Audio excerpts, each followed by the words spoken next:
The year was 2019, when the rural backroads of Appalachian Kentucky stood as silent witnesses to forgotten histories and buried secrets. Here, where mist-shrouded mountains cradle valleys of surprising fertility, where summer thunderstorms give way to winter's penetrating chill, land carries memory more stubbornly than any history book. In these hills, a property's worth is measured not just in acres, but in the stories it holds beneath weathered boards and rusted hinges.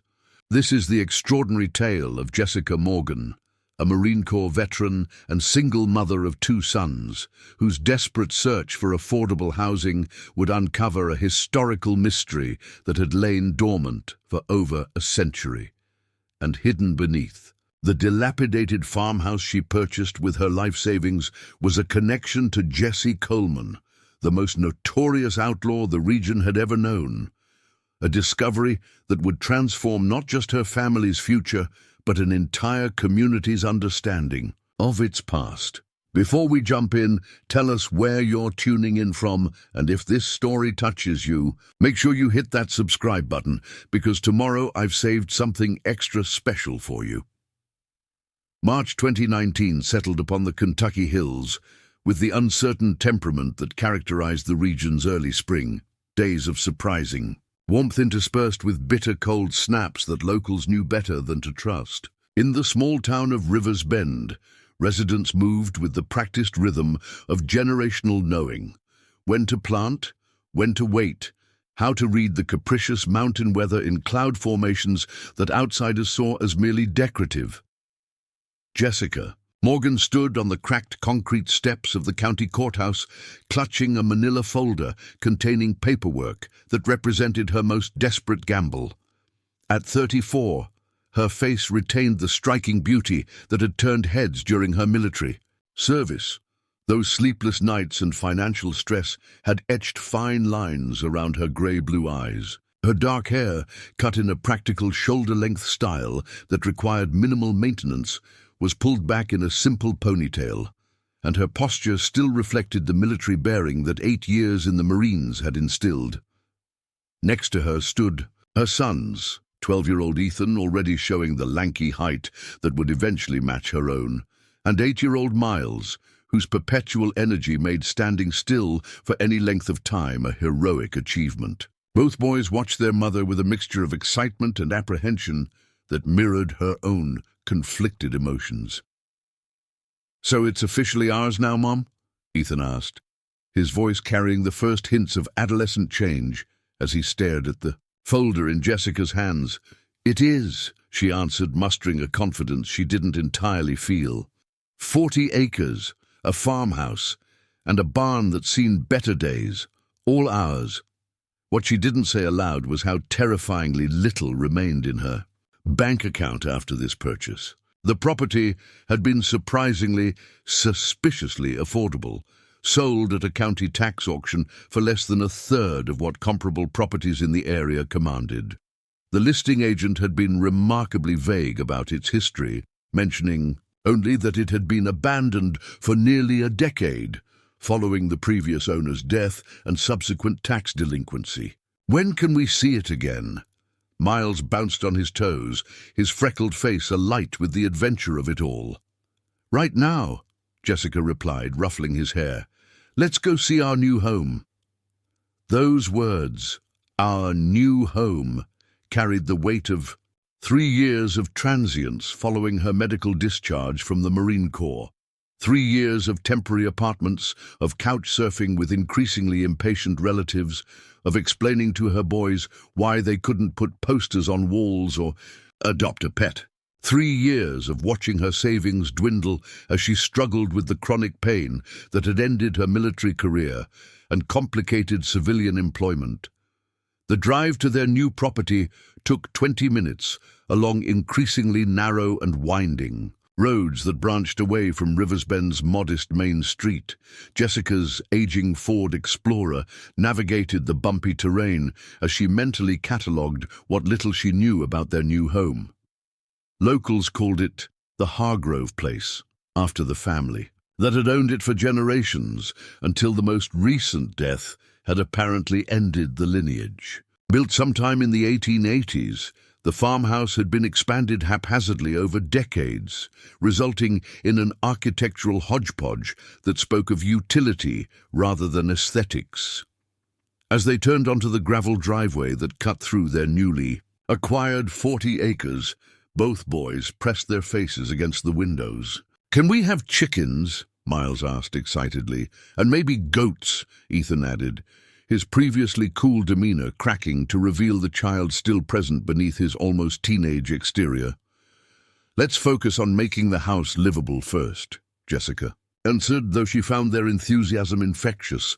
The property had possibilities, despite its obvious neglect. The rolling fields, currently overgrown with weeds and brambles, could be cleared for gardening or small-scale farming. The barn, while sagging in places, had a surprisingly solid foundation. And the house itself, for all its cosmetic issues, had been built in an era when craftsmanship mattered. As they pulled up to the farmhouse, Jessica allowed herself a moment of honesty about its condition. Peeling paint revealed weathered grey boards beneath. 2 windows on the upper floor were boarded over, and the front porch listed slightly to one side. The yard, if it could be called that, was a tangle of waist-high weeds, with the occasional glimpse of what might once have been a garden.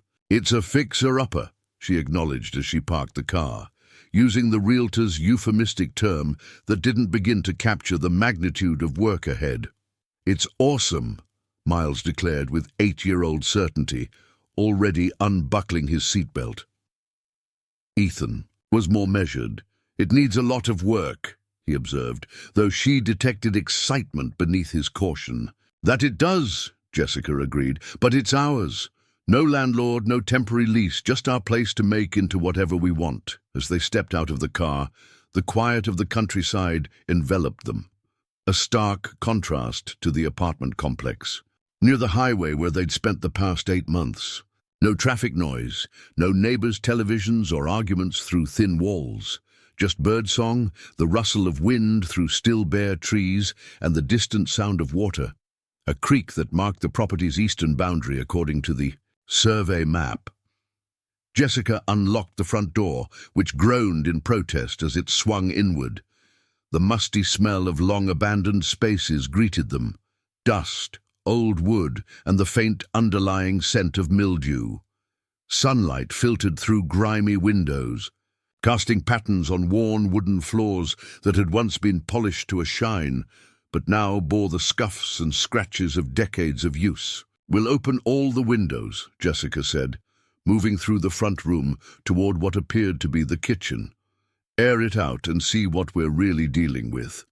The boys scattered, their footsteps echoing through empty rooms as they claimed territories and shouted discoveries to each other. "Mom, there's a huge fireplace up here.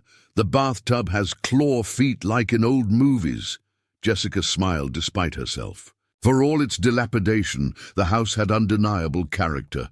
Bullseye moldings around door frames, a handcrafted banister on the stairs, built-in cabinets with glass fronts in the dining room. Details from an era when houses were built to last generations, not just until the next real estate flip.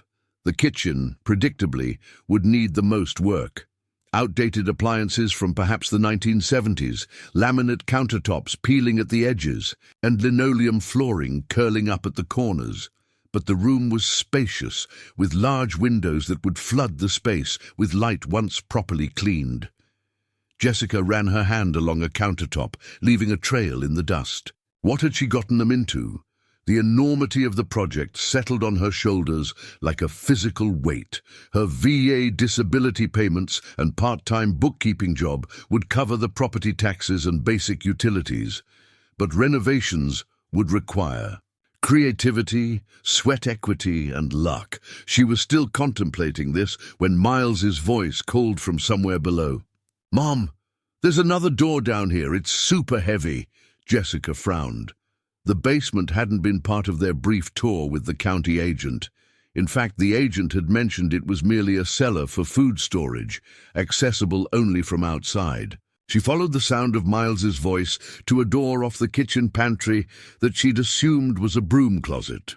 "Wait for me before you open anything else," she called, making her way down a narrow set of wooden stairs that creaked ominously under her weight. The basement was surprisingly large, extending beneath most of the house.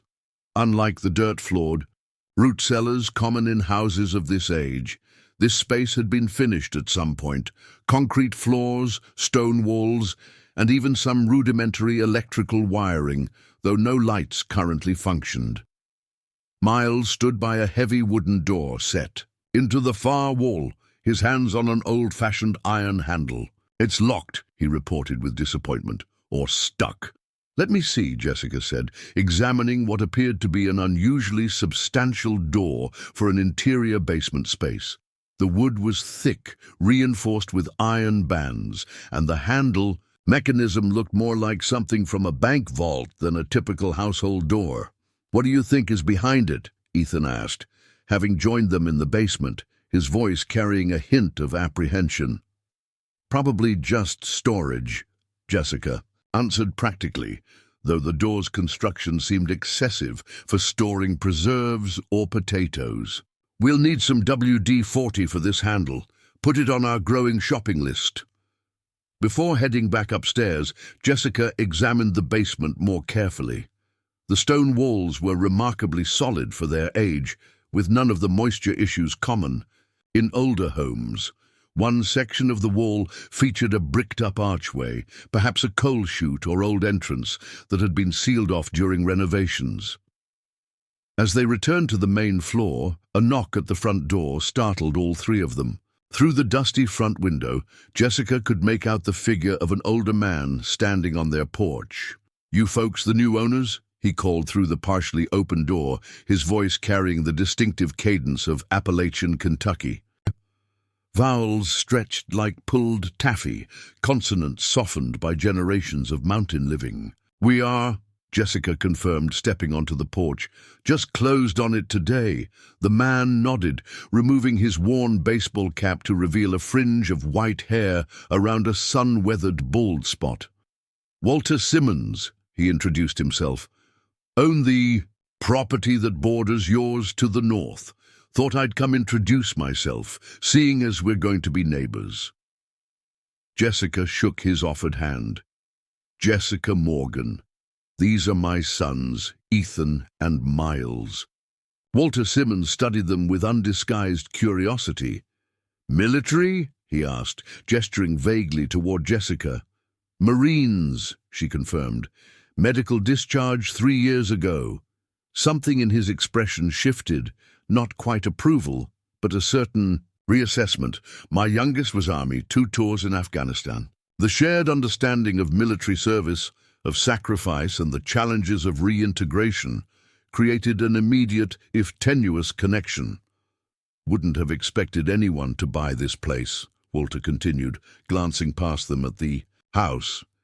"Been sitting empty since old Henry Hargrove passed, going on 10 years now." "It needs work," Jessica acknowledged, but the price was right. Walter's expression suggested there might be more to the story than advantageous pricing.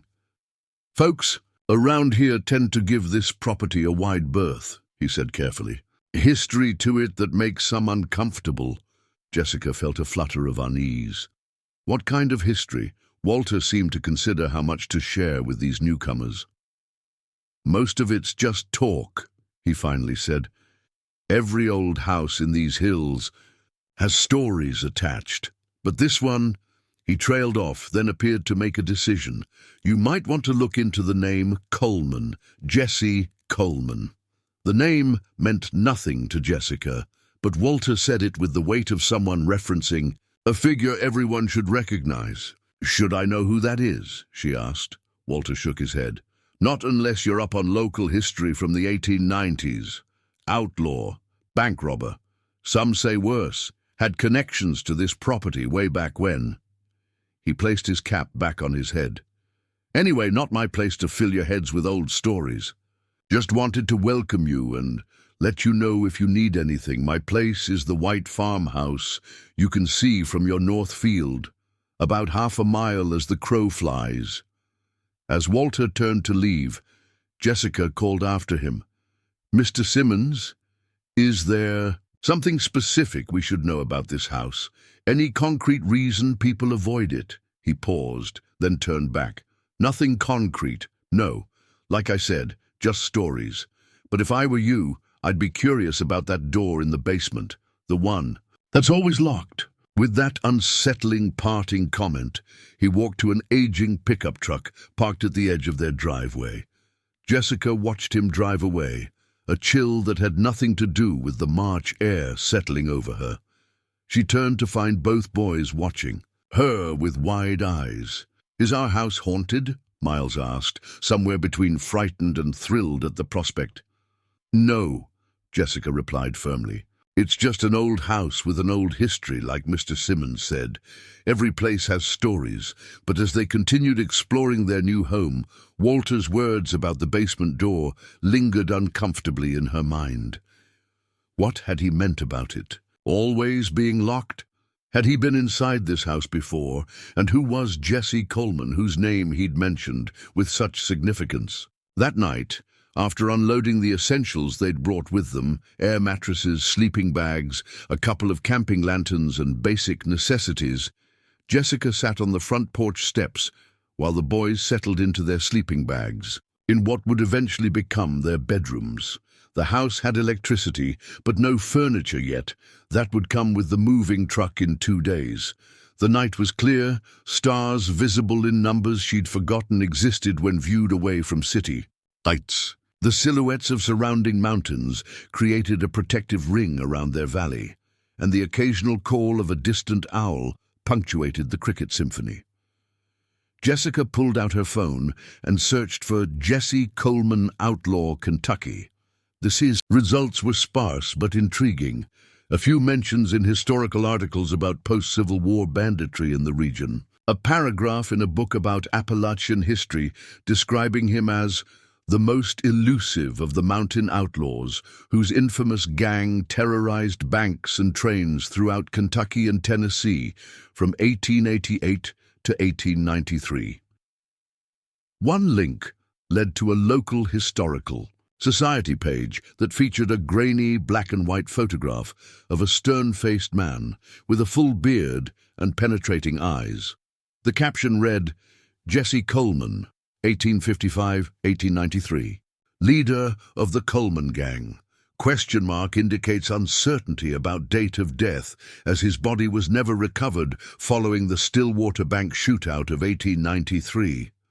Further searching revealed tantalizing fragments, rumors of stolen gold, never recovered, theories about Coleman's fate, and mentions of his gang's hideouts being scattered throughout the mountains.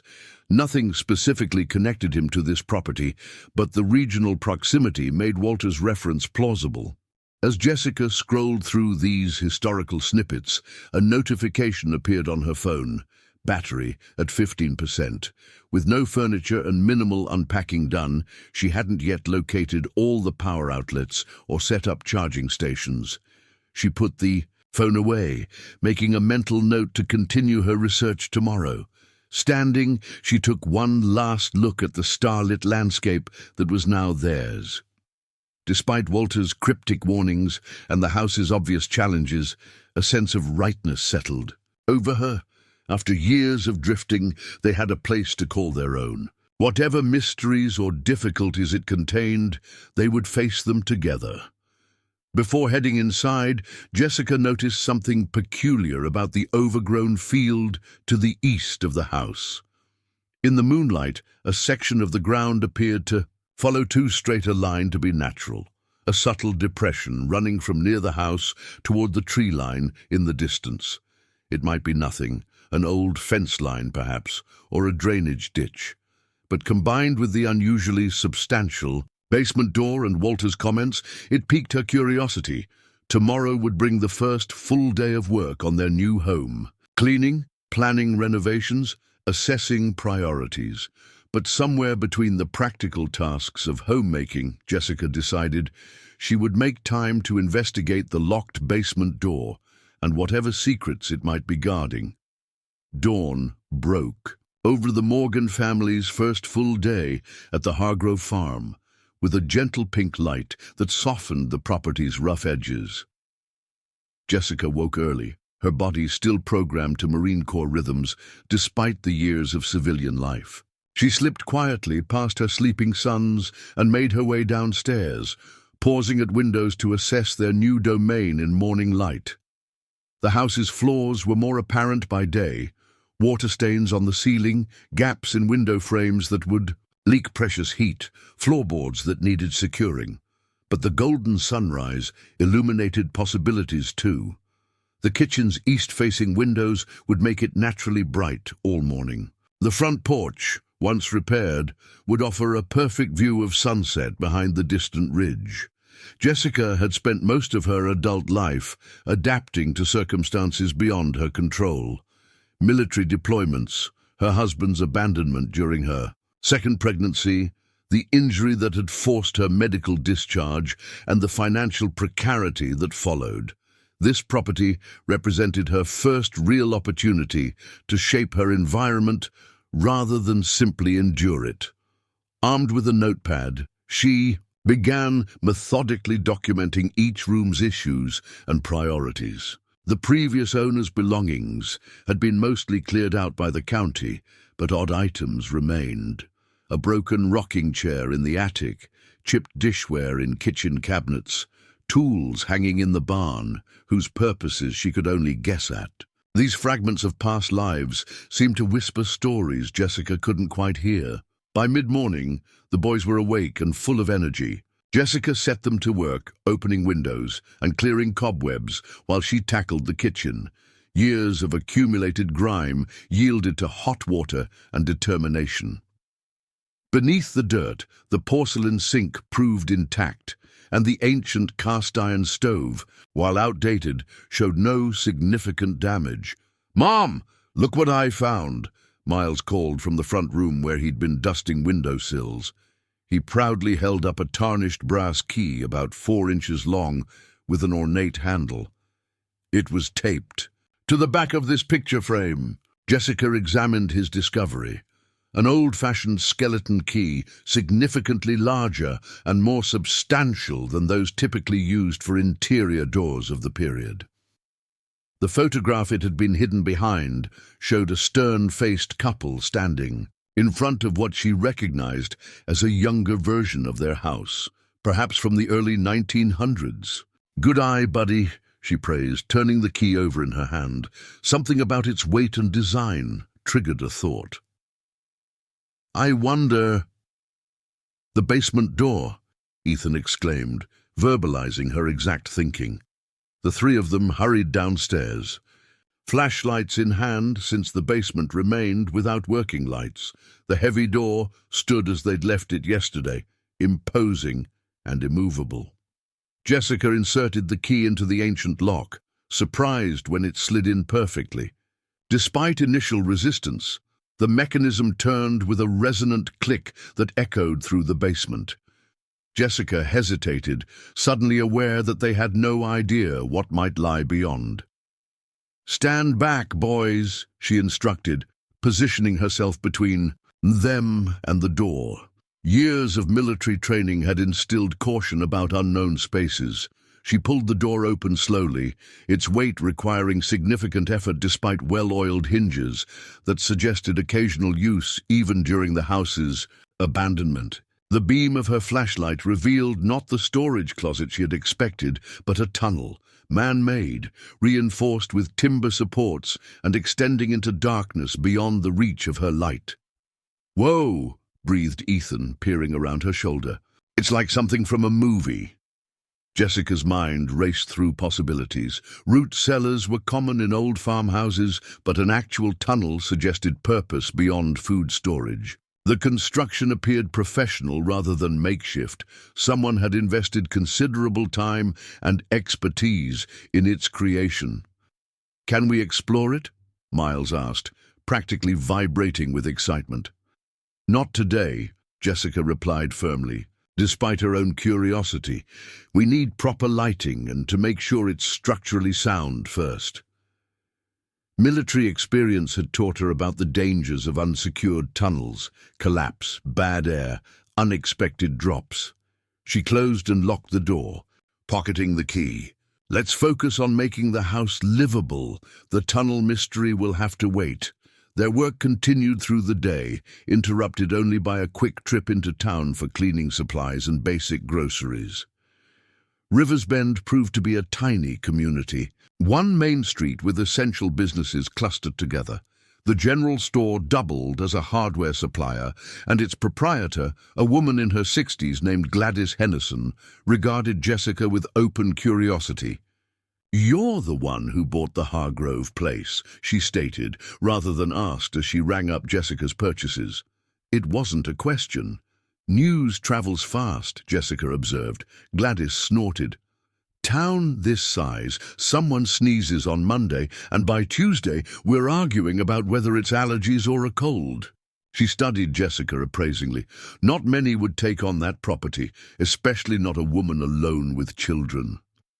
The comment carried the familiar sting Jessica had encountered throughout her military career and afterward. The implication that certain challenges were unsuitable for women, particularly single mothers. She'd grown accustomed to proving such assessments wrong. "I've faced worse," Jessica replied evenly. "The house has good bones." "Oh, the house is solid enough," Gladys agreed, bagging the cleaning supplies. "Henry Hargrove might have let things go toward the end, but generations of his family built that place to last.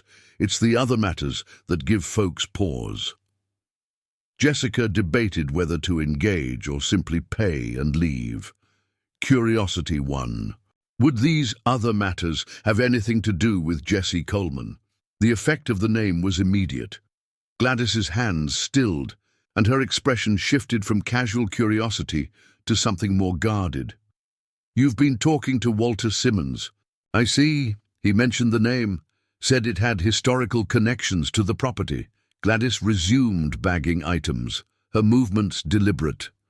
"That's one way of putting it. According to local history, the original Hargrove farmhouse served as an occasional hiding place for Coleman and his gang in the early 1890s. James Hargrove, Henry's great-grandfather, was Coleman's cousin by marriage. Family loyalty ran deep in these hills back then, still does. What happened to Coleman? The articles I found online weren't very detailed." Gladys glanced around the empty store before continuing, lowering her voice slightly. "Official records say he died in a shootout at Stillwater Bank in 1893, though his body was never recovered. But local stories tell it differently. Some say he escaped with thousands in gold coins, returned to these hills, and lived out his days in secret. Others claim he was betrayed by his own men and buried in an unmarked grave." She leaned forward slightly. "What everyone agrees on is that the stolen money was never found. Nearly $30,000 in gold coins, a fortune in those days. Worth far more now, of course." Jessica suddenly understood the sideways glances she'd received walking through town, the careful assessment in Walter's eyes, and possibly even the property's suspiciously low price. "People think the gold is hidden somewhere on the farm," she stated flatly. Gladys shrugged. "Some do. Over the years, plenty have tried looking, legal and otherwise. The Hargroves were protective of their land, ran off trespassers with shotguns more than once. After Henry died without heirs, the county took possession for back taxes. By then, most figured if there had ever been any treasure, it was long gone." "Most, but not all," Jessica guessed. "There's always those who hold on to old stories," Gladys replied with diplomatic vagueness. "Your total comes to $73.42. As Jessica paid, Gladys added in a more personal tone, "Word of advice from someone who's Lived here all her life. Folks around here respect those who respect the past. The Hargrove place has history, some good, some troubled. Acknowledge it, don't dismiss it, and you'll find Riversbend can be welcoming." Jessica nodded, appreciating the guidance. "Thank you. I'm not looking for gold or trouble, just a stable home for my boys." Gladys smiled for the first time. "Then I expect you'll do just fine." Returning to the farm, Jessica found her sons had continued cleaning in her absence. They'd made surprising progress in the front room, revealing handsome hardwood floors beneath. "Years of dust. Mom, the moving truck called," Ethan reported. "They'll be here tomorrow afternoon instead of evening." "And that man, Mr. Simmons, came by again while you were gone." Jessica set down the grocery bags. "What did he want?" "He brought us some firewood," Miles said. "Said we might need it since the nights are still cold. He stacked it on the porch." "Sure. Enough." A neat pile of split logs now sat by the front door, a neighborly gesture Jessica hadn't expected after Walter's cryptic warnings yesterday. Rural communities operated by their own codes of conduct, she was discovering. Wariness and generosity could exist simultaneously. As evening approached, Jessica retreated to the porch, while the boys played an elaborate game of their own invention in the yard. The sun sank behind the western ridge, painting the sky in spectacular oranges and purples. For the first time in years, Jessica felt something uncoil inside her, a tension she'd carried so long she'd stopped noticing its presence. Military service had given her purpose and structure. Its loss had left her adrift, even as she maintained outward stability for her son's sake. This property, with all its mysteries and challenges, offered a new kind of mission, one defined by creation rather than defense. The peaceful moment was interrupted by Ethan's excited shout, "Mom, come look at this!" Jessica found her sons at the edge of the overgrown garden where they'd been clearing away dead vegetation. Ethan pointed to something protruding from the soil, a small metal object half buried in dirt. "Careful," Jessica cautioned, kneeling beside them. She brushed away soil to reveal a coin, gold, about the size of a quarter, with the unmistakable profile of liberty and the date 1889 clearly visible. "Is it real gold?" Miles asked, eyes wide. Jessica examined it carefully. The weight felt substantial, the details crisp despite years underground. "I think it might be," she answered thoughtfully. "A $5 gold piece from 1889, like from the treasure that lady at the store told you about?" Ethan asked. Jessica's head snapped up. "You were listening?" Ethan had the grace to look slightly ashamed. "Not on purpose. The store's small and you were by the counter when I came back from looking at fishing gear." Jessica sighed, realizing she'd need to be more careful about sensitive conversations. This could be a coincidence. Gold coins were in circulation back then. Someone might have dropped it while gardening. But even as she said it, Jessica remembered the strange depression she'd noticed in the field last night. The two straight line running from near the house toward the tree line. Combined with the tunnel in the basement and now this coin, patterns were emerging that couldn't be dismissed as coincidence. "Let's keep this between us for now," she told the boys, pocketing the coin. "And no digging up the garden looking for more. If there is something historical on this property, we need to approach it systematically." That night, after the boys were asleep, Jessica sat at the kitchen table with her laptop, researching Jesse Coleman more thoroughly. The spotty rural internet connection frustrated her efforts, but she pieced together more details. Coleman's gang had specialized in bank robberies across Kentucky and Tennessee, often targeting payroll shipments destined for coal mines and lumber operations. Unlike many outlaws of the era, Coleman had a reputation for avoiding bloodshed when possible, though his final robbery at Stillwater Bank had reportedly ended in a shootout that left 2 bank guards and 1 gang member dead. Most historical accounts presumed Coleman himself had died in the exchange, though without a body, rumors persisted. The stolen gold, reportedly $28,500 in newly minted coins, had never been recovered, fueling generations of treasure hunters and local legends. The Hargrove connection was mentioned in only one obscure journal article Jessica found, noting that James Hargrove had been questioned by Pinkerton detectives following the Stillwater robbery, but never charged. The detectives had apparently searched the farm, but found nothing incriminating. A floorboard creaked behind her, and Jessica turned to find Ethan in the kitchen doorway, his hair tousled from sleep. "Couldn't sleep," he explained. "Too many new sounds." Jessica nodded, understanding. They'd grown accustomed to the constant background noise of apartment living. Now, the profound silence of rural nights, punctuated by unfamiliar natural sounds, felt alien. "Come sit," she invited, closing her laptop. "Hot chocolate might help." As she warmed milk in a pan on the ancient stove, Ethan asked the question she'd sensed coming since their discovery in the garden. "Do you think it's real? The treasure?" "I mean," Jessica considered her answer carefully. She wanted to encourage his critical thinking without dismissing his excitement. "I think something happened here, connected to Jesse Coleman. Whether that includes hidden gold, I don't know. Most treasure stories are just that, stories. But the coin and the tunnel are interesting historical artifacts," she completed. "If nothing else, they make this place special. Not every house comes with its own mystery." Ethan rapped, his hands around the mug she passed him. "Some kids at my old school used to say stuff about you being too strict, about us moving all the time. They didn't get it." The sudden subject change caught Jessica off guard. "Get what?" "That you were trying to keep us together, that you didn't have choices sometimes." His voice held a maturity that pinched her heart. At 12, he'd already shouldered awareness of their precarious situation. "I'm sorry it's been unstable," she said softly. Ethan shook his head. "That's not what I meant. I think I understand why you wanted this place so much.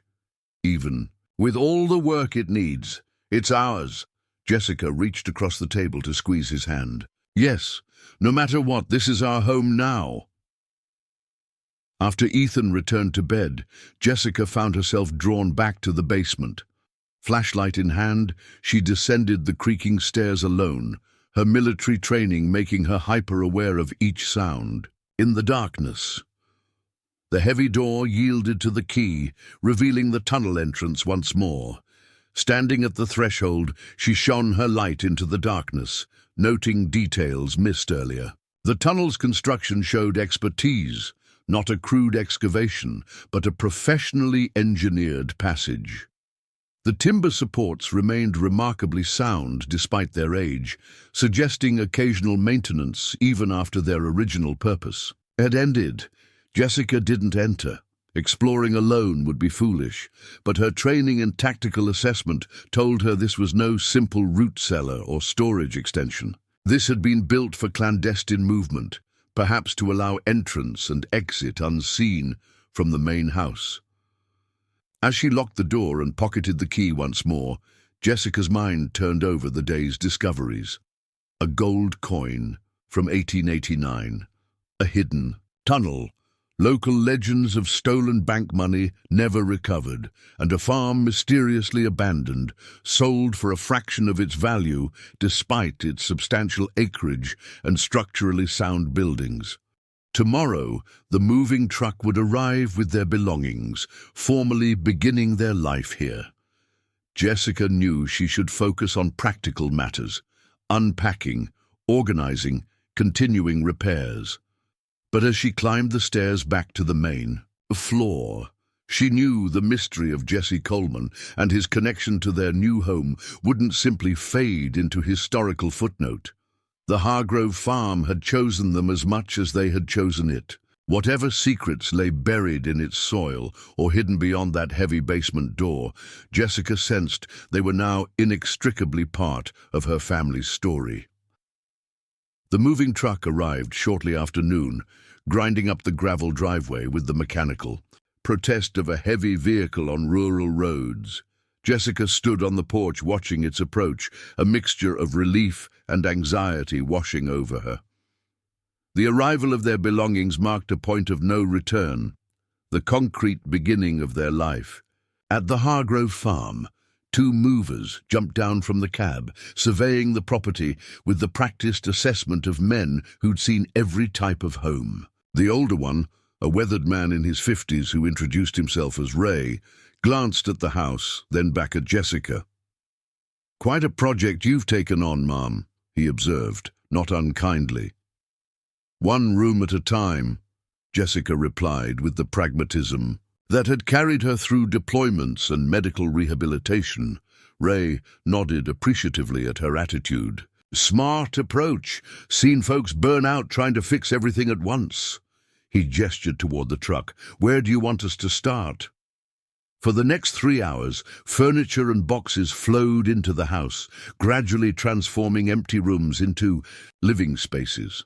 The boys supervised their own possessions with proprietary care, directing the placement of beds and desks in their newly claimed bedrooms. Jessica focused on establishing the kitchen and living areas, the communal heart of their home. "Careful with that china cabinet," she instructed as Ray and his partner maneuvered the antique piece through the front door. "It belonged to my grandmother." The cabinet was one of the few family heirlooms Jessica had managed to keep through their various moves, a solid oak piece with leaded glass doors that had traveled from her grandparents' Pennsylvania home to her first apartment after basic training, then through various military housing units, and finally into storage when downsizing became necessary after her discharge. Seeing it reinstalled in the dining room created a thread of continuity between past and present. As the movers brought in the last few boxes, a pickup truck appeared on the driveway, slowing to a stop behind the moving van. Jessica recognized Walter Simmons stepping out, accompanied by a younger man who bore a striking family resemblance. "Thought you might need an extra pair of hands," Walter called by way of greeting, approaching the porch. "This is my son, Daniel." The younger Simmons nodded politely, a man in his 30s with the muscled build of someone accustomed to physical labor. "Figured move-in days always easier with neighbors pitching in," he added. Jessica was momentarily taken aback by the gesture. In the apartment complexes and temporary housing where they'd spent recent years, neighbors had been transient presences who rarely acknowledged each other beyond perfunctory nods in communal hallways. "That's very kind," she managed. "We're almost finished with unloading, but there's plenty of arranging still to do." Walter waved dismissively. "Daniel's good with electrical work too. Noticed your porch light wasn't functioning when I dropped off the firewood yesterday." For the next hour, the Simmons men proved invaluable, Daniel rewiring the porch fixture and checking the fuse box, while Walter helped position heavier furniture according to Jessica's directions. The boys, initially shy around these strangers, gradually warmed to Walter's quiet humor and Daniel's respectful inclusion of their opinions on room arrangements. When the moving truck finally departed, Jessica invited the Simmons men to stay for coffee, the least she could offer in return for their assistance. They sat around the newly positioned kitchen table, mugs steaming in the late afternoon light, filtering through windows that already looked more like home with curtains hung. "Place is already looking better," Walter observed, glancing around. The kitchen, where dishes now filled cabinets and a bowl of fruit sat on the counter, small touches of normality emerging from chaos. "The boys and I are good at setting up quickly," Jessica replied. "Lots of practice." Daniel studied her with undisguised curiosity. "Dad mentioned you were military?" "Marines. 8 years. Medical discharge after an IED incident during my second Afghanistan deployment." She delivered the information matter-of-factly, accustomed to condensing complex experiences into simple sentences that civilians could digest without discomfort. Daniel nodded with understanding that suggested personal knowledge. Army myself. Got out in 2015 after 3 tours. The shared military background created immediate common ground, a shorthand understanding that transcended their brief acquaintance. Jessica recognized the subtle markers, the way Daniel positioned himself with sightlines to exits, his economical movements, the hyper-awareness that civilian life never quite erased. Miles entered the kitchen, approaching the table with the directness of an 8-year-old. "Mr. Walter, do you know about the tunnel in our basement?" Jessica shot her son a warning look, but Walter merely chuckled. "Straight to the point, aren't you, young man?"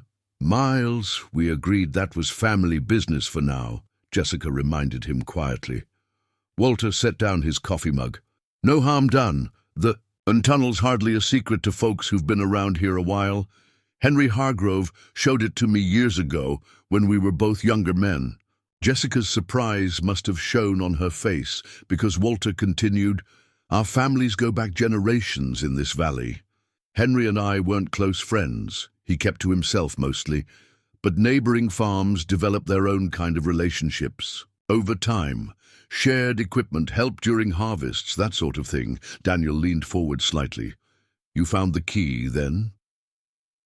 "This morning," Jessica confirmed, deciding that secretiveness now seemed pointless given their obvious knowledge. "Behind a picture frame." Walter nodded, as if this made perfect sense. "Henry always said the key would stay with the house for whoever needed it next. Sounds like he made sure of it." "What was the tunnel for?" Ethan asked, having joined them in the kitchen, his curiosity evidently overriding his usual preteen reserve around adults. Walter and Daniel exchanged a glance that Jessica couldn't quite interpret. Finally, Walter answered, "Official story is that it was built during Prohibition, a way to move bootleg whiskey without being spotted by revenuers. These hills were famous for moonshine operations back then." "And the unofficial story?" Jessica prompted, "that it's older, built by James Hargrove in the 1890s to hide his cousin Jesse Coleman when the law came looking." Walter's expression remained carefully neutral.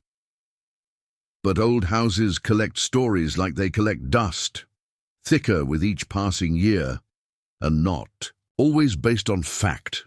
"Have you been inside the tunnel?" Jessica asked, trying to gauge how much of Walter's knowledge came from direct experience versus local folklore. "Once, years ago. Henry showed me the entrance, but we didn't go far, just enough to satisfy curiosity." Walter's tone suggested the memory wasn't entirely pleasant. "It branches after about 50 feet. One path leads to an exit in the hillside, beyond your east field, hidden by brush but accessible if you know where to look. The other branch—" He trailed off.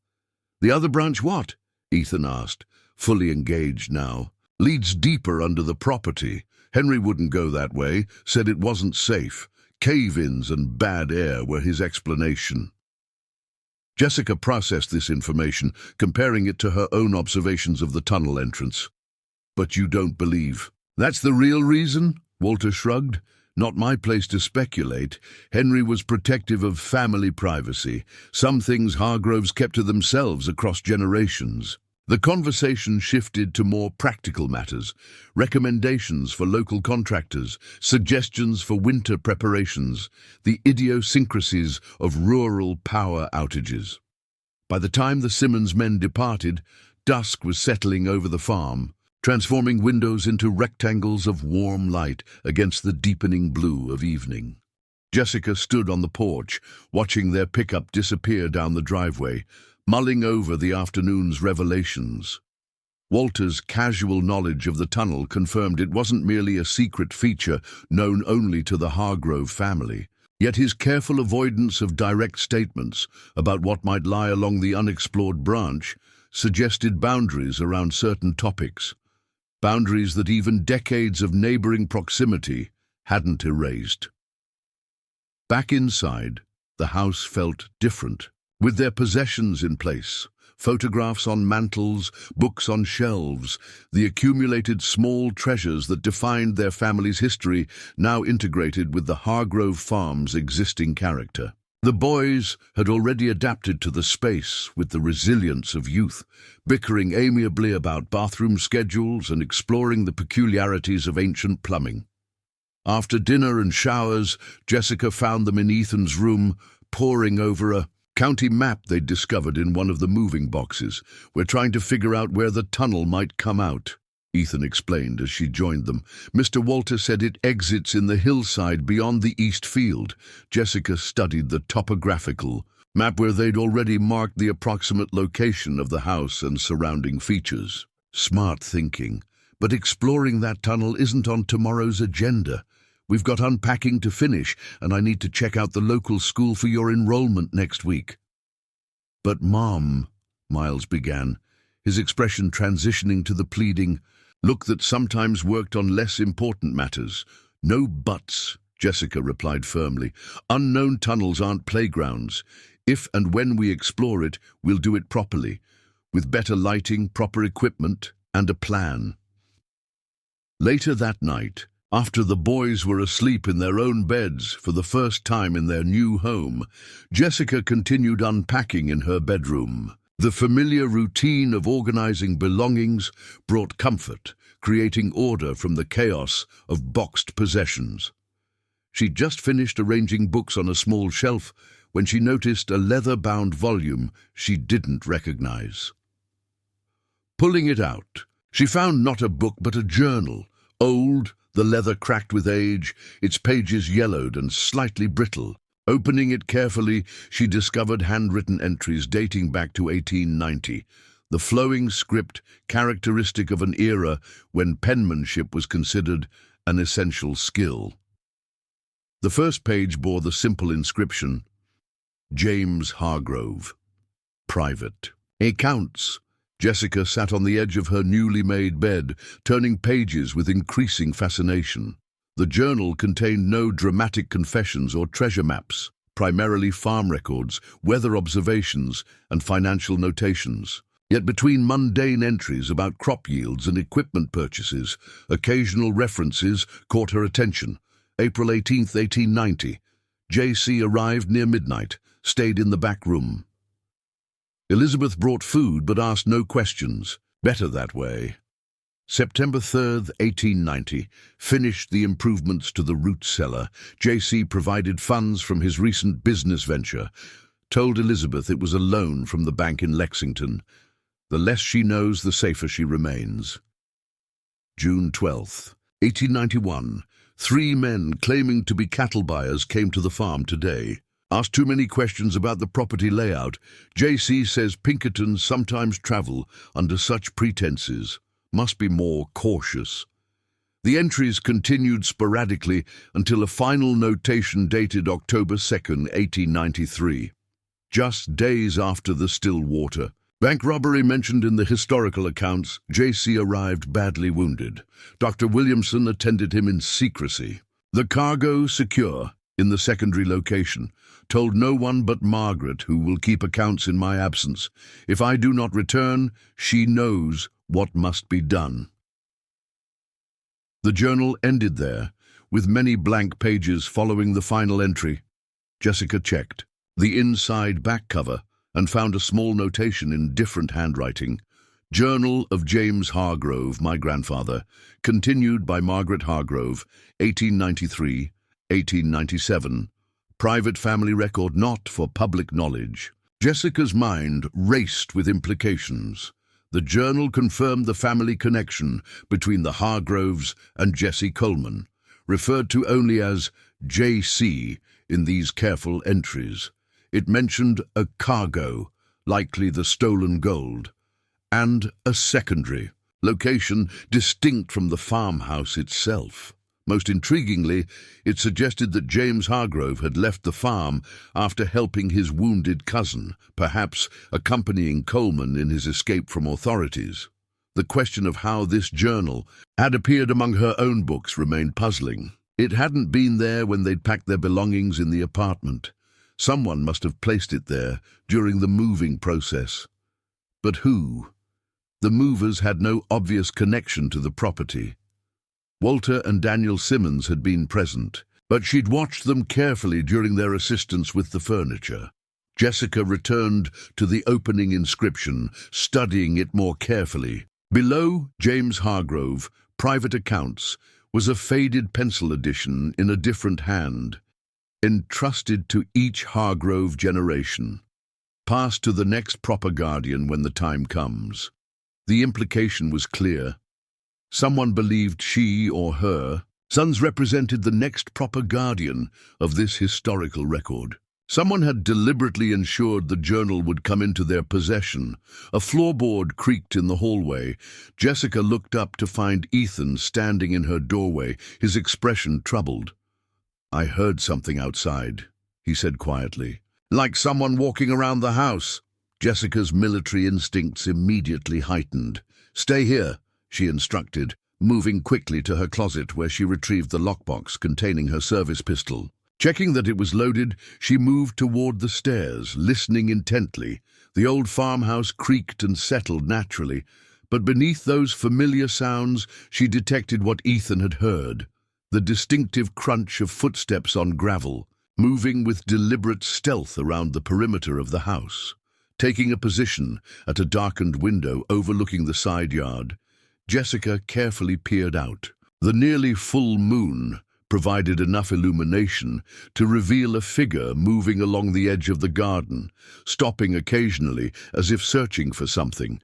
Not the casual gait of a curious neighbor, but the purposeful movement of someone who didn't want to be detected. Jessica weighed her options. Confronting an unknown trespasser alone wasn't ideal, especially with her children in the house. Yet calling the local sheriff would likely result in a delayed response given their rural location, by which time the intruder might be gone. Before she could decide, the figure moved toward the old barn, disappearing inside. Jessica quickly checked that all doors were locked, then returned to the window. Minutes passed with no sign of movement. Just as she began to wonder if the person had somehow slipped away unnoticed, the barn door reopened and the figure emerged. Now, carrying something that caught the moonlight with a metallic glint, the trespasser moved quickly now, heading toward the tree line that marked the eastern border of the property. Within moments, they had disappeared into the darkness beyond the cleared fields. Jessica maintained her vigilance for another 30 minutes, ensuring the intruder didn't return, before securing her weapon and returning upstairs. Ethan waited, anxiously in her bedroom, now joined by Miles, who had apparently been woken by the commotion. There was someone outside, she confirmed, keeping her tone calm to avoid frightening them further. They're gone now. Probably just checking out the property, since they knew it was recently sold. At night, Ethan asked skeptically, with no lights, people get curious about old properties, Jessica replied, deflecting the question. Everything's locked up and we're safe. Let's all get some sleep. We have a busy day tomorrow. After settling the boys back in their rooms with reassurances, Jessica returned to her bedroom and the journal she'd discovered. The timing seemed too coincidental, finding a historical record that mentioned hidden valuables, then hours later discovering an intruder searching the property. She carefully examined the journal again, looking for any clues about the secondary location mentioned in the final entry. The text provided no obvious directions or map, but several entries made passing references to a lower workspace, where James Hargrove apparently spent considerable time. Jessica's thoughts turned to the unexplored branch of the tunnel.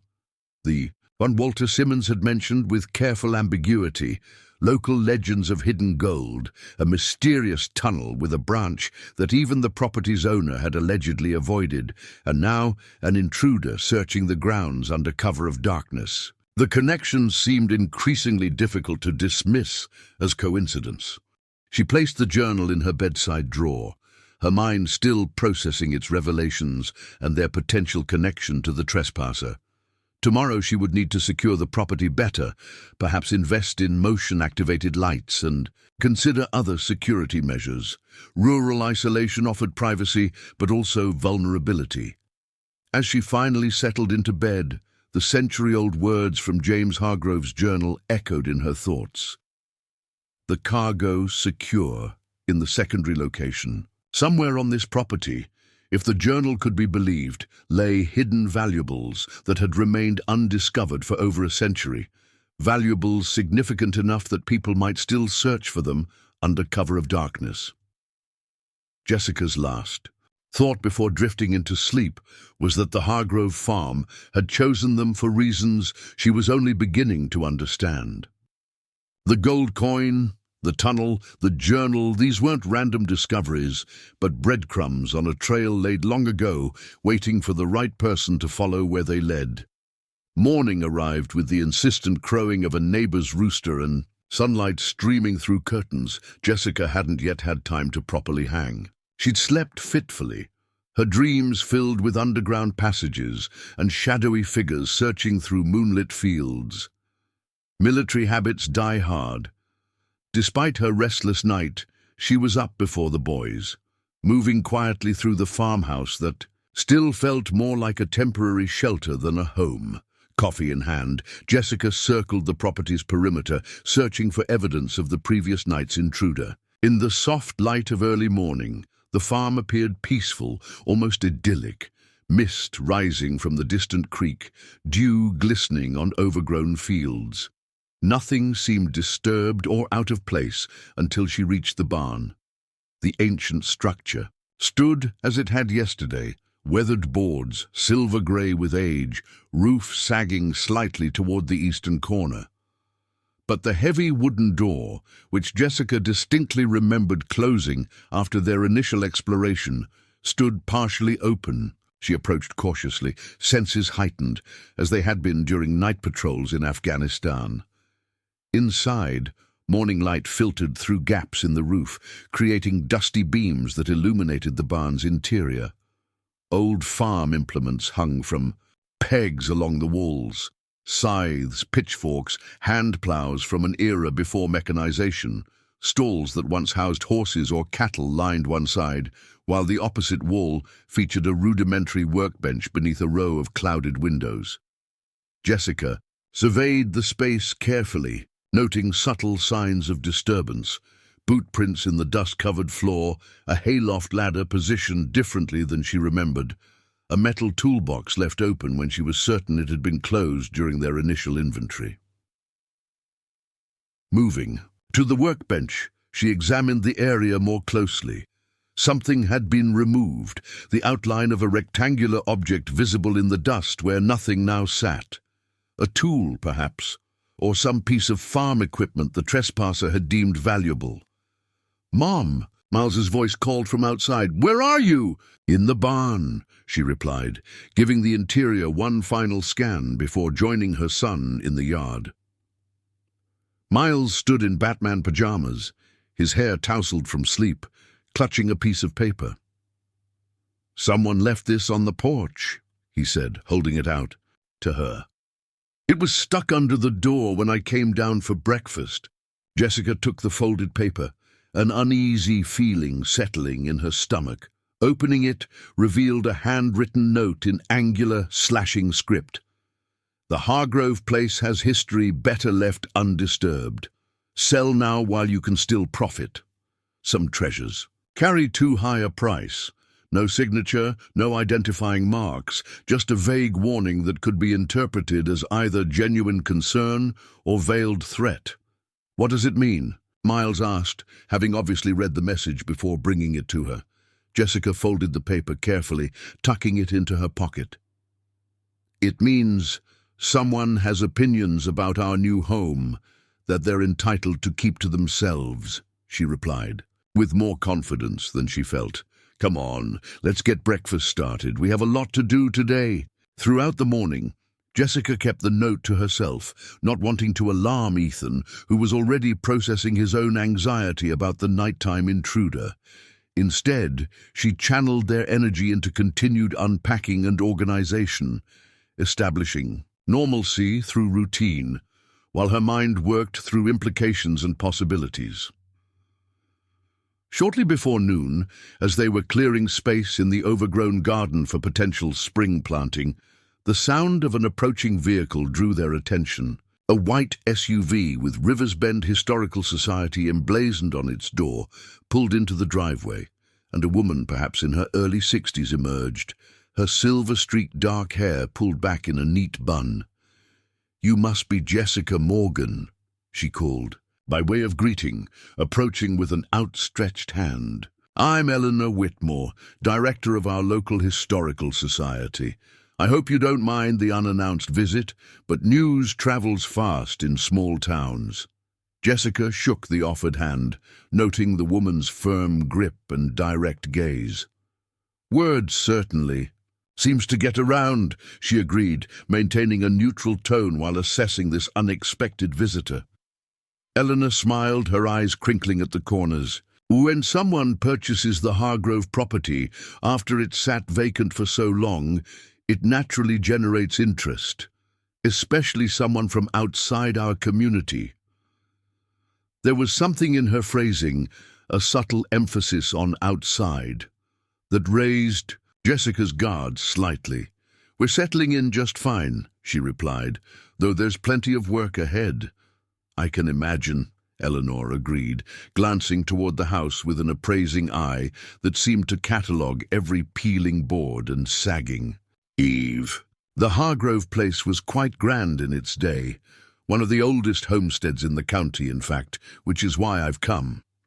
She turned back to Jessica, her expression shifting to something more official.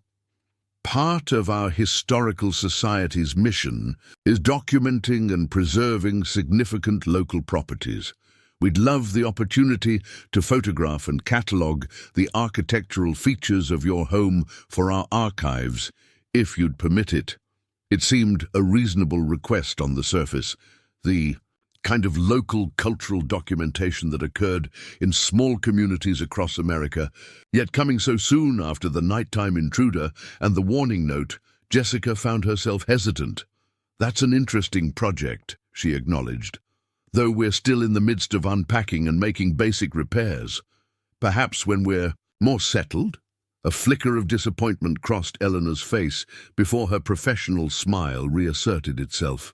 Of course, no rush at all.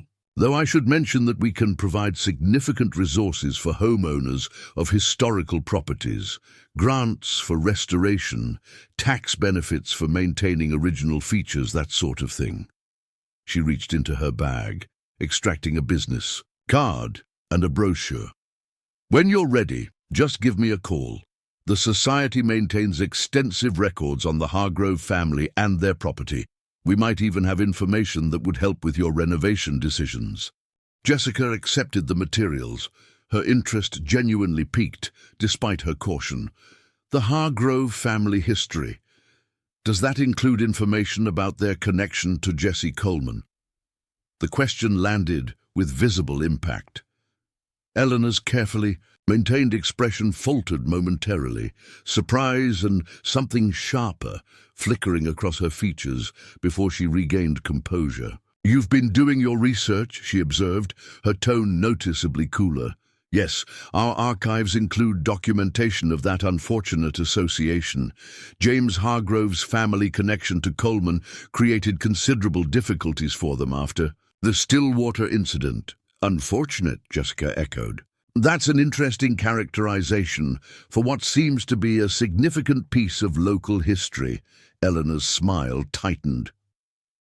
"Criminal associations, however historically interesting, tend to overshadow more substantive contributions. The Hargrove family helped establish this community, built the first gristmill on Becker Creek, donated land for the original schoolhouse. Yet most visitors to our museum ask only about Jesse Coleman and his alleged hidden treasure." The emphasis on alleged was unmistakable. Eleanor continued, her professional demeanor firmly back in place. "Myths and legends have their place, Mrs. Morgan, but they can sometimes impede a proper appreciation of documented history." Before Jessica could respond, Ethan emerged from the barn, calling across the yard, "Mom, I found something weird under the floorboards." Eleanor's gaze snapped toward the boy with unmistakable interest. "What a wonderful old barn," she commented, her voice overly casual. "Original to the property, I believe. May I?" She gestured toward the structure. Jessica felt a protective instinct surge. "Another time, perhaps. We're still cataloguing what was left behind by the previous owners." Disappointment registered again in Eleanor's expression, more pronounced this time. "Of course, well, I won't take up more of your day. Please do contact me when you're settled. The Historical Society would be delighted to assist with any restoration efforts." As Eleanor's SUV disappeared down the driveway, Jessica joined Ethan in the barn, finding him kneeling beside a section of flooring where he'd pried up several wooden boards to reveal a small cavity beneath. "Look," he said, pointing to his discovery, a wooden box about the size of a hardback book, its surface darkened with age and marked with an ornate H carved into the lid. Jessica knelt beside him, examining the box without touching it. "How did you find this?" "The boards sounded hollow when I walked on them," Ethan explained with the matter-of-fact tone of someone for whom such investigation seemed perfectly normal. "And there was a little gap I could see through when the sunlight hit it just right." She carefully lifted the box from its hiding place, surprised by its weight. The lid opened on well-oiled hinges, revealing contents that made her breath catch. A Colt revolver, antique but meticulously maintained, nestled in a bed of faded velvet alongside a folded piece of paper and what appeared to be a small leather pouch. "Is that a real gun?" Miles asked, having joined them unnoticed, his eyes wide with fascination. "Very real," Jessica confirmed, carefully removing the weapon and checking that it was unloaded before setting it aside. The revolver's design and condition suggested it had been manufactured in the late 1800s, but cared for with almost religious dedication in the decades since. She unfolded the paper next, revealing a hand-drawn map of the property with several locations marked by X's and cryptic notations. One label near the eastern field boundary particularly caught her attention.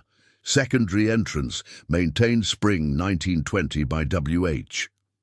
The leather pouch, when opened, contained 3 gold coins, similar to the one they'd found in the garden. $5. Gold pieces dating from the 1880s, their surfaces gleaming as if freshly minted despite their age. "Treasure," Miles whispered with undisguised excitement, "just like in the stories." Jessica carefully returned the items to the box, her mind racing. The map, the coins, the carefully preserved weapon. These weren't random artifacts, but deliberately maintained links to the farm's history with Jesse Coleman.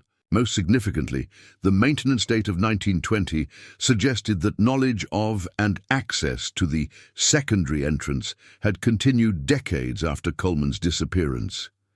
"This stays between us for now," she told the boys firmly. "No mentioning it to anyone, not Walter and Daniel, not kids when you start school, not anyone. Understood?" Both nodded solemnly, though their expressions revealed the challenge of keeping such a discovery secret. Later that afternoon, Jessica called the sheriff's office to report the previous night's intruder, deliberately omitting any mention of the journal, the box in the barn, or the warning note. The dispatcher took her information with professional efficiency but minimal urgency, promising a deputy would stop by when one was in the area. As dusk approached with no sign of law enforcement, Jessica implemented her own security measures. Checking window and door locks, positioning solar-powered motion lights at key points around the property, and keeping her service pistol within reach. The boys were helping prepare dinner when the sound of tires on gravel announced another visitor. Through the kitchen window, Jessica observed a sheriff's department SUV pulling up to the house. The officer who emerged was younger than she'd expected. Perhaps early 30s, with the trim build of someone who took physical fitness seriously and the cautious eye movement of a person evaluating potential threats. "Mrs. Morgan?" he inquired, when she met him on the porch. "Deputy Chris Lawson. Dispatch said you reported a trespasser last night." "That's right," Jessica confirmed, inviting him inside where she provided a concise account of what she'd witnessed. The figure circling the house, entering the barn, and departing with an unidentified metallic object. Deputy Lawson took notes, with professional thoroughness, asking relevant questions about timing and descriptions. "Any idea what they might have been looking for?" he asked, his tone carefully neutral. Jessica considered how much to reveal. The previous owners left behind various tools and farm implements. Could have been anything that caught their eye. The deputy studied her for a moment, his expression suggesting he sensed the omission. "Mrs. Morgan, I should mention that we've had reports of trespassing at this property off and on for years, even when it was vacant." "Looking for what?" Jessica asked, though she already suspected the answer. "Local legends," Lawson replied with a slight shrug that didn't entirely dismiss the possibility. "The Coleman treasure. Old stories die hard around here." There was something in his manner, a guardedness that didn't seem entirely professional, that prompted Jessica to ask, "Are you from Riversbend originally, Deputy Lawson?" He nodded. "Born and raised, my family goes back 6 generations. In this county." "Then you'd know the Hargroves." "Knew Henry at least. Old man kept to himself mostly, especially in his later years." Lawson glanced around the kitchen, his gaze lingering on the ancient cast-iron stove. "Strange to see someone new in this house after all this time." Before Jessica could respond, Miles bounded into the kitchen, then stopped short at the sight of the uniformed officer. "Are you here about the person who was sneaking around last night?" he asked with characteristic directness. Deputy Lawson smiled, his professional demeanor softening slightly. "That's right, young man. Just getting the details from your mom." "Did she tell you about the tunnel in the basement?" Miles continued, ignoring Jessica's warning look. The deputy's expression shifted subtly, surprise quickly masked by professional neutrality. "Tunnel, that's interesting. What tunnel would that be?" Jessica intervened smoothly. "The house has some unusual architectural features we're still exploring. Old root cellars, storage areas." She placed a gentle hand on Miles's shoulder. "Why don't you go tell your brother dinner's almost ready?" After Miles departed, an awkward silence filled the kitchen. Deputy Lawson finally broke it, closing his notebook with deliberate care. "Mrs. Morgan, I'm going to be straight with you because I think you deserve that much. This property has history, complicated history that still matters to some people around here." "So I'm gathering," Jessica replied evenly. "I'll file this report and have patrols drive by when they're in the area. But the truth is, this far out from town, response times will always be longer than ideal." His expression conveyed genuine concern rather than dismissal. "Be careful about what you might find here. Not all history is meant to be disturbed." It was the second such warning she'd received today, Jessica realized. First, the anonymous. Note, now this carefully phrased caution from a law enforcement officer. "Is that professional advice, Deputy?" "Let's call it local knowledge," he replied, his tone softening slightly. "My great-grandfather used to talk about the Coleman gang. Said some secrets are kept for good reasons." After the deputy departed, Jessica stood on the porch watching darkness settle over the property. The day's events had transformed her perception of their situation. What had initially seemed like an isolated, run-down farm with colorful local history now revealed itself as the center of a web of ongoing interest and concern. A place where past events continued to influence present behaviors. The journal, the hidden box, the warning note, the Historical Society's unusually prompt interest, Deputy Lawson's careful words of caution. Each piece suggested that whatever had happened on this property in connection with Jesse Coleman wasn't simply historical. Footnote, but living memory, maintained and protected across generations. As Jessica turned to go inside, movement at the edge of the driveway caught her attention. a figure quickly ducking behind a tree at the property boundary. She froze, hand instinctively moving toward the weapon she no longer wore at her hip. "Who's there?" she called, her voice carrying the authoritative tone cultivated through years of military service. For a moment, nothing moved. Then a young woman stepped hesitantly into view. Perhaps in her mid-20s, dressed in jeans and a worn denim jacket, her hair pulled back in a practical ponytail. "I'm sorry," the stranger called, remaining at a respectful distance. "I didn't mean to startle you." "My property line ends about 30 feet behind you," Jessica pointed out, maintaining her position on the porch. "What are you doing here?" The young woman took a few steps forward, enough for Jessica to make out her features in the fading light, a heart-shaped face with serious eyes that held a peculiar mixture of determination and uncertainty. "My name is Rebecca Hargrove," she said, quietly, "and I think we need to talk about what you've found in my family's house." Jessica studied the young woman, her military training automatically cataloguing details. Early 20s, about 5'6", no visible weapons, stance suggesting nervousness rather than aggression. Most significantly, she claimed to be a Hargrove, despite county records indicating Henry Hargrove had died without heirs. "Your family's house?" Jessica repeated, maintaining her position on the porch. "According to the county, this property was seized for back taxes after Henry Hargrove died without family to claim it." Rebecca took another cautious step forward, the fading twilight casting her face in shadows. "That's the official story. The reality is more complicated." She hesitated, glancing toward the darkening tree line behind her. "Could we talk inside? I don't think I'm the only one watching this property tonight." The statement aligned too closely with Jessica's own concerns to dismiss. After a moment's consideration, she nodded. "My sons are inside.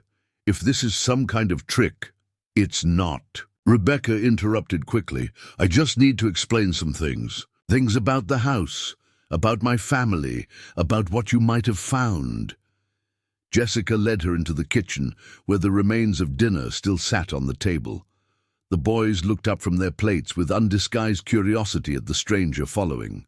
"Their mother, Ethan Miles, this is Rebecca Hargrove," Jessica introduced her, watching their expressions register the significance of the last name. "She's going to talk with me for a bit. Ethan, can you clear the table when you're finished and make sure Miles starts his shower?" Ethan nodded, his eyes never leaving Rebecca. "Is she related to the people who used to live here?" "That's what we're going to discuss," Jessica replied, her tone conveying that adult conversation would now take precedence. "In the living room, please, Miss Hargrove." Once seated across from each other, the younger woman seemed to struggle with where to begin. Jessica noticed her hands, practical, work-roughened hands with dirt beneath the fingernails, not the manicured appearance of someone who'd grown up with privilege. "You said county records show Henry died without heirs," Rebecca finally began. "That's not exactly true. Henry was my great-uncle. He did have family, just none he publicly acknowledged." "Why not?" Rebecca's expression grew complicated, a mixture of old pain and practiced caution. "The Hargrove family has maintained certain separations between official records and family realities since the 1890s. For protection. Protection from what?" Jessica asked, though she was beginning to form her own theories. "From people looking for what Jesse Coleman left behind." Rebecca leaned forward slightly. "You've found things, haven't you? A tunnel in the basement. Maybe more." "Rather than confirming," Jessica countered with another question. "If you're Henry's great-niece, why didn't you inherit the property? Why let it go to tax auction?" "That was the plan," Rebecca replied, a hint of bitterness entering her voice. "Henry maintained the fiction of being the last Hargrove to protect the rest of us. He paid his taxes in person, always in cash, kept his affairs private. When he died, unexpectedly from a heart attack, Certain arrangements weren't finalized. She rubbed her temples, a gesture suggesting long-standing frustration. I was only 19 when he passed. By the time I understood what had happened, the county had seized the property for back taxes. I've spent years trying to save enough to buy it back, but... She gestured vaguely around them. You got there first. The explanation seemed plausible, yet Jessica maintained her guard. That still doesn't explain why you're here now, practically lurking at my property line. Rebecca met her gaze directly for the first time. I saw the Historical Society vehicle leave earlier. Eleanor Whitmore doesn't make social calls, especially not to newcomers who've just moved in. Then the sheriff's deputy showed up. Word travels fast in Riversbend. I needed to know if you'd found anything, and if you understood what you might be dealing with.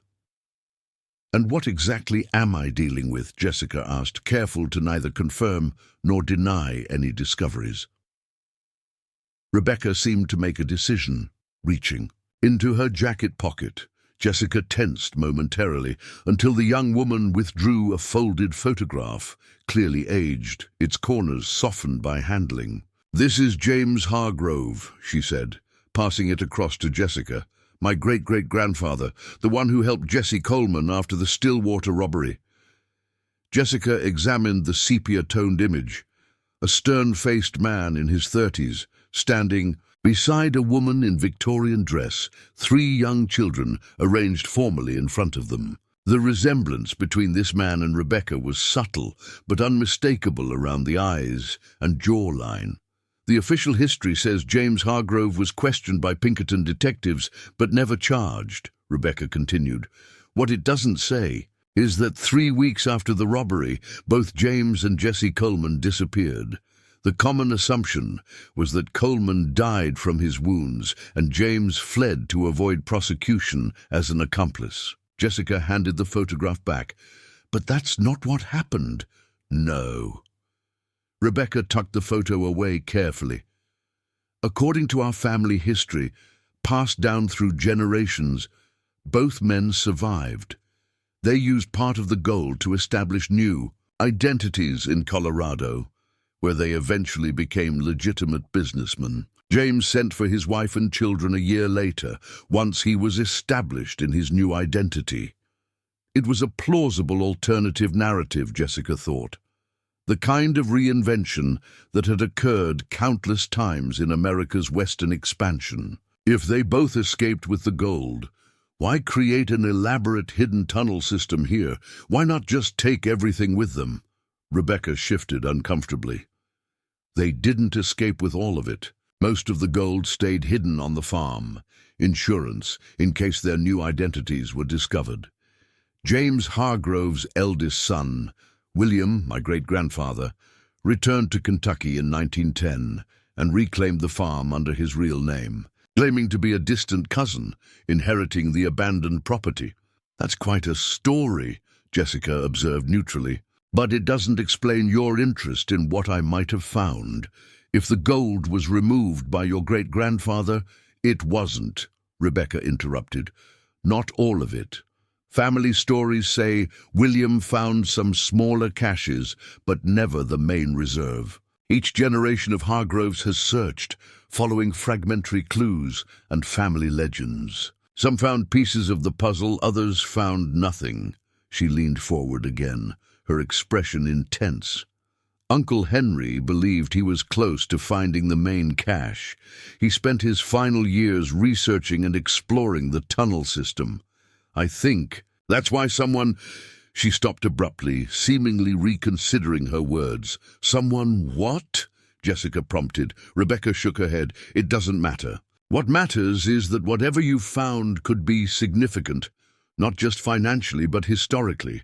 Our family has protected these secrets for generations, not just for the potential value, but because of what they represent about our past.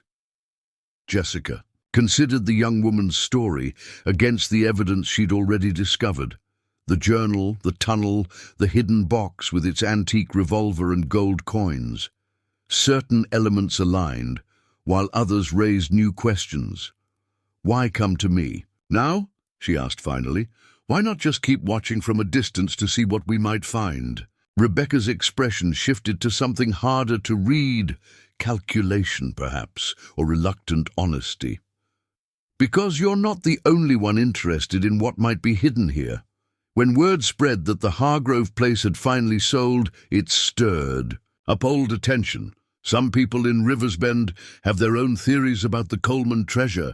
Some have searched for decades. Like Eleanor Whitmore from the Historical Society? Jessica guessed. Rebecca nodded, looking unsurprised at Jessica's perception. Eleanor's grandfather was one of the bank guards injured in the Stillwater robbery. Her interest isn't purely historical. And Deputy Lawson, Chris has no personal stake that I know of. But his boss, Sheriff Blackburn, comes from a family that's been obsessed with the Coleman legend for generations.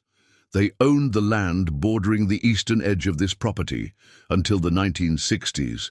Jessica processed this information, piecing together the complex web of local interests surrounding her new home. So when you saw official vehicles here today, I figured the circling had begun. Rebecca finished for her. Look, I don't expect you to trust me immediately. I'm a stranger making claims about a property you legally purchased. But I'm also possibly the only person who can help you understand what you've found, and what you might still find. The sincerity in her voice seemed genuine, though Jessica remained cautious. What exactly are you proposing?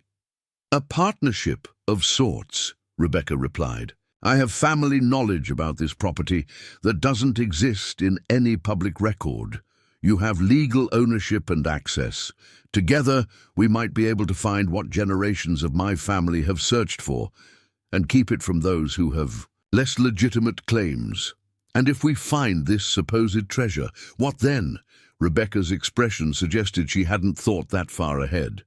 I don't know, honestly. Growing up, it was always about solving the family mystery, proving the stories true. The actual gold seemed almost secondary to understanding our history. She paused. Whatever we might find, I just want what's fair, and for the truth about my family to finally come to light. Jessica studied her carefully. I need time to consider this, and to verify some of your claims. I understand. Rebecca stood, reaching into her pocket again and producing a small business card. I work at the veterinary clinic in town. You can reach me there or at the number on the back. It's my cell. She hesitated. Whatever you decide, be careful about who else you trust with what you've found. There's a century of complicated history wrapped up in this property. After showing Rebecca out, Jessica returned to find both boys waiting at the top of the stairs, making no pretense of having followed instructions about showers and bedtime. Was she really from the family that used to live here? Miles asked. Immediately. She says she is, Jessica replied, maintaining measured caution in her response. We'll need to verify her story. Ethan, more perceptive, noted her phrasing. You don't believe her? Jessica considered how to explain her reasoning to a 12-year-old. I don't disbelieve her, but when something valuable might be involved, people sometimes claim connections they don't have. You mean the treasure? Miles asked, eyes widening. Is she after the gold coins? Time for bed, Jessica deflected firmly. School registration tomorrow, remember? We need to be at the district office by 9. Later, after the boys had finally settled, Jessica sat at the kitchen table with her laptop, the journal, and the contents of the hidden box spread before her. Rebecca's story had provided context for these artifacts, a framework that aligned with many of the mysterious elements they'd discovered. The journal entries mentioned J.C., providing funds from his business ventures, presumably robberies. They referenced the cargo being secured in a secondary location after the Stillwater incident. The map from the hidden box marked a secondary entrance that had been maintained decades after the original events. All these elements supported Rebecca's narrative of an ongoing family connection to hidden valuables that spanned generations. Yet questions remained. If Henry Hargrove had been actively searching for the hidden cache in his final years, why hadn't he found it? The tunnel system wasn't particularly extensive based on Walter Simmons's description. What had he missed? And why had Rebecca seemed so concerned about who else might be watching the property? Jessica pulled up the county's online property records, searching for information on the land that had allegedly belonged to Sheriff Blackburn's family.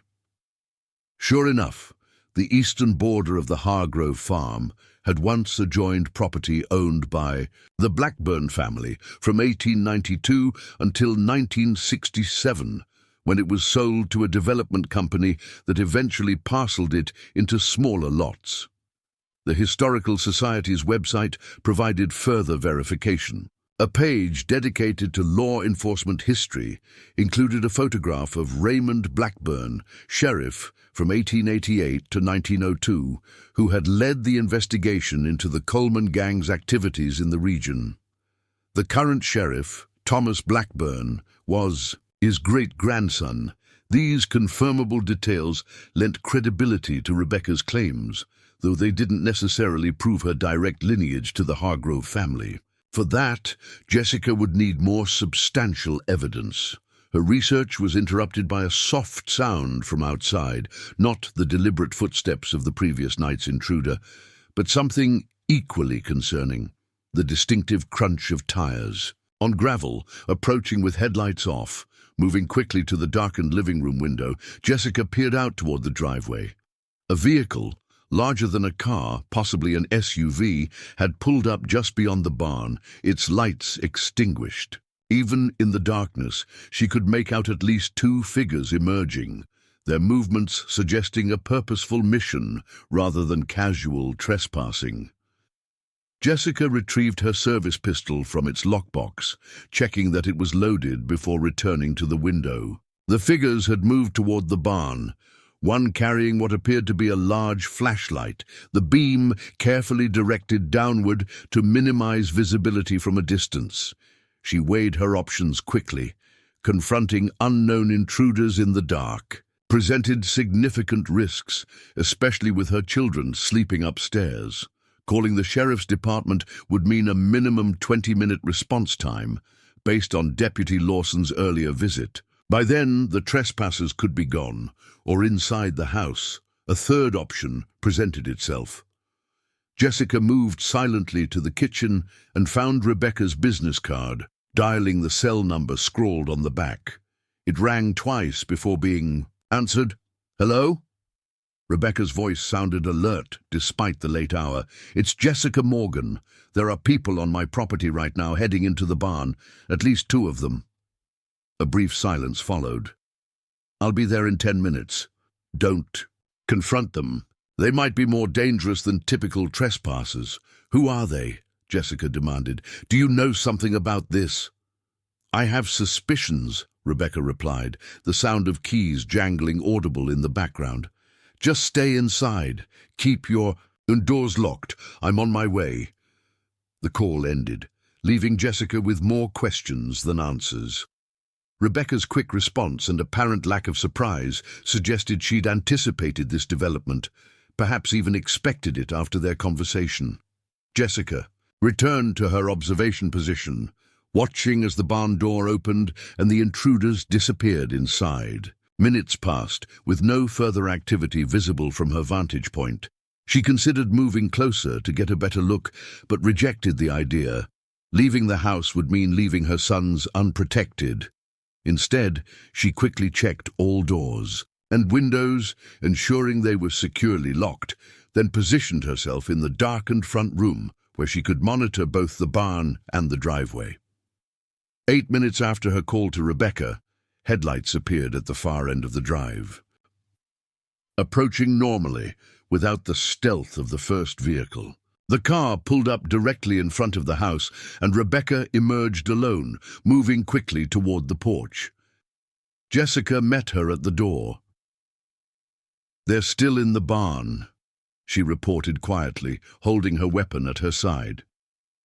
"At least they haven't come out that I've seen." Rebecca nodded, her expression grim. "I was afraid of this. After our conversation, I called a family friend to warn them about the Historical Society's visit. Apparently, I wasn't the only one Eleanor Whitmore spoke to today. What are you talking about? Who's in my barn? Most likely Eleanor's son Michael, and whoever he's recruited to help, Rebecca replied, her voice tight with tension. They've been searching for the Coleman treasure for decades, a family obsession passed from her father to her and now to Michael. Jessica's patience thinned. If you knew they might come here, why didn't you warn me earlier? I didn't know for certain. I suspected Eleanor might increase her efforts once she realized you'd purchased the property, but I didn't expect such. A direct approach. Rebecca glanced toward the barn. We need to confront them. If they find something... Jesse Coleman was buried on the property. The revelation hung in the air between them, transforming Jessica's understanding of the situation. This wasn't just about hidden gold. It was about a secret grave, a historical figure whose final resting place had been concealed for over a century. A body, Jessica repeated, processing the implications. That changes everything. If true, this becomes a potential crime scene, regardless of how long ago it happened. Rebecca's expression hardened. That's exactly why my family has kept this secret. The moment law enforcement gets involved, we lose control of our own history. The property gets torn apart, the story becomes public spectacle, and whatever remains of Jesse Coleman becomes government property instead of staying with the family that protected him. Family? Jessica raised an eyebrow. You just said he died here. How exactly is he your family? A flash of uncertainty crossed Rebecca's face before she answered. Jesse Coleman was James Hargrove's first cousin. Their mothers were sisters. In these hills, that level of kinship matters. It's why James risked everything to help him. The sound of an engine starting interrupted their conversation. The SUV's headlights cut through the darkness as it accelerated across the field toward the eastern boundary. They're getting away, Rebecca said, moving toward the door. Jessica caught her arm. Let them go. Better to know what they were after than confront them in the dark. She gestured toward the house. Stay here. I'll check the barn. I'm coming. With you, Rebecca insisted. If they found something, I might recognize its significance better than you would. Jessica hesitated, then nodded. Her military training, adapting to the tactical reality. Rebecca's knowledge might prove valuable, and keeping her close meant keeping her observable. Stay behind me, Jessica instructed, retrieving a powerful flashlight from a drawer. And if I tell you to get down or run, you do it without question. They crossed the yard in silence, the moonlight casting long shadows across the overgrown fields. Jessica moved with practiced caution, scanning for any sign of additional intruders while keeping the barn in focus.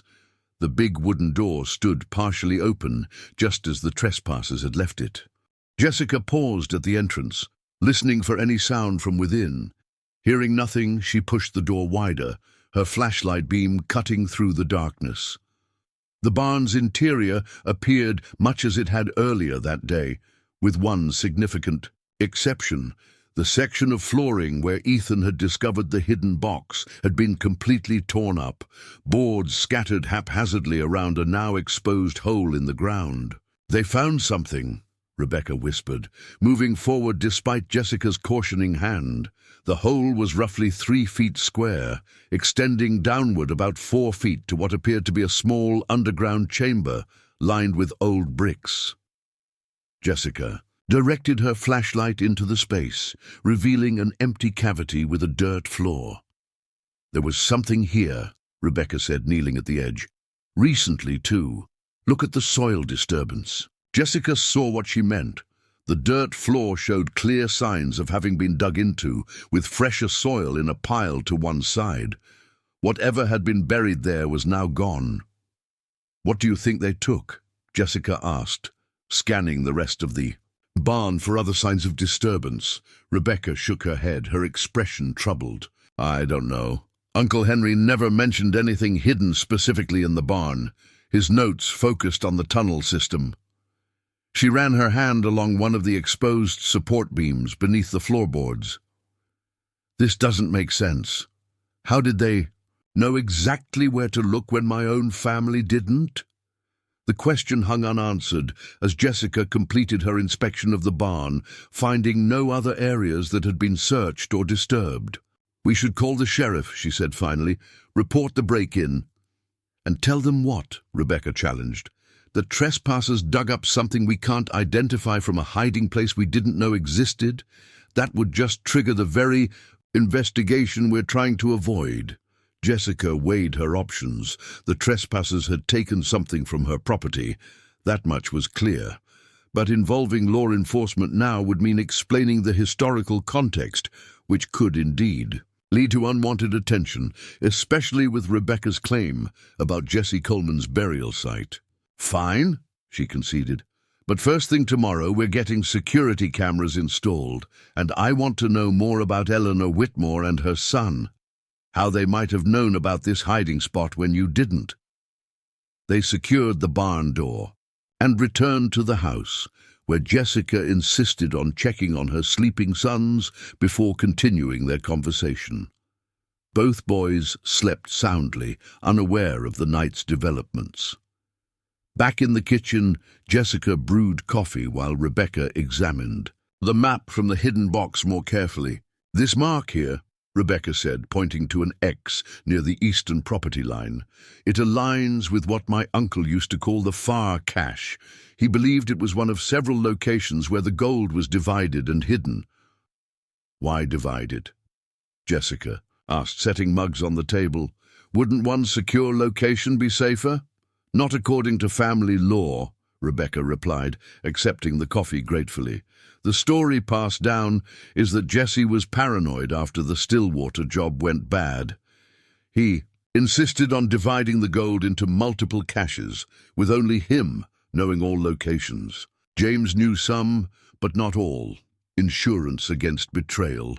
"Smart," Jessica acknowledged, "though it backfired if the locations were lost after his death." "Exactly. Over generations, the family found some smaller stashes, enough to confirm the legend was true, but never the main reserve." Rebecca traced the line on the map that appeared to represent the tunnel. The tunnel system was built both as an escape route and as access to some of the hiding places without being observed from above ground. Jessica studied the map alongside her. "And this secondary entrance that was maintained in 1920. Where is that exactly?" Rebecca pointed to a location in the woods beyond the eastern field. "Somewhere in this area. It's marked on other family documents too, though I've never found it myself. Uncle Henry believed it had collapsed decades ago. Yet someone maintained it in 1920 according to this notation," Jessica observed. "That suggests it remained important long after the original events." Rebecca nodded, her expression thoughtful. "The family continued to search through each generation. William Hargrove, the son who reclaimed the property in 1910, was particularly determined. Family stories say he found one cache with enough gold to renovate the farm and establish himself properly, but never located the main reserve." Jessica considered this information against what they'd witnessed tonight.